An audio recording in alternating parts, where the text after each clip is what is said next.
இப்ப பாத்தீங்கன்னா இந்த 5 வருடத்தில் திமுக ஆட்சி இருந்தது. நம் கோவை மாவட்டத்தில் கவுன்சிலர், மேயர், துணை மேயர் போல பல பொறுப்புகளில் திமுக ஆட்களே இருந்தாங்க. ஆனா என்ன செய்தார்கள் யோசிங்க. இப்ப இந்த வார்டுல கூட ரோடு போடுறதோ, குப்பைகள் அள்ளுறதோ, அந்த மாதிரி சின்ன சின்ன வேலைகளும் கூட அவங்க சரியா செய்யல. இந்த 5 வருடத்தில் நம்ம ஆட்சி இல்லைன்னா கூட அப்பா தொகுதிக்குள்ள இருந்து உங்களுக்கு தேவையான அனைத்து உதவிகளையும் முடிஞ்ச அளவுக்கு செஞ்சுட்டு வராரு. உங்களுக்கு நல்லது கெட்டதில் கலந்துக்கிட்டாரு. உங்களுக்கு ஒருத்தர் அவர் எப்பவுமே இருப்பாரு.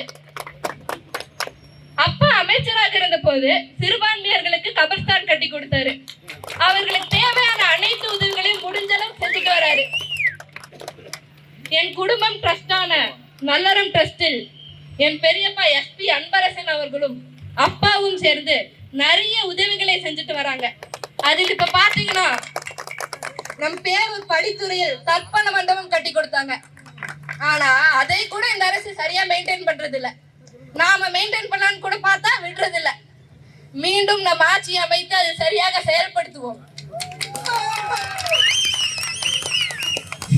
கொரோனா டைம்ல கூட அனைவருக்கும் உணவு பொருட்களை கொடுத்து உங்க எல்லாருக்கும் தேவையான உதவிகளை முடிஞ்ச அளவுக்கு செஞ்சாங்க.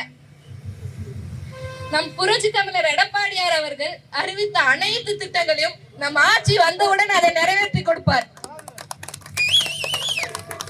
நம் கோவை மாவட்டத்திற்கு மீண்டும் புதிய திட்டங்களை கொண்டு வந்து அதை செயல்படுத்த இரட்டை சின்னத்தில் வாக்களியுங்கள்.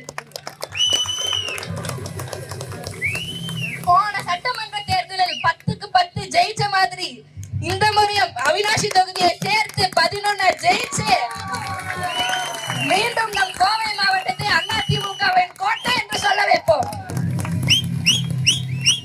செய்வீர்களா? உங்கள் வெற்றி வேட்பாளர் எஸ்பி வேலுமணி அவர்களுக்கு இரட்டை சின்னத்தில் வாக்களியுங்கள். உங்கள் ஓட்டு, உங்கள் ஓட்டு. செய்திகளை உடனுக்குடன் தெரிந்து கொள்ள நமது அம்மா இணையதள தொலைக்காட்சியை சப்ஸ்கிரைப் செய்து அருகில் உள்ள பெல்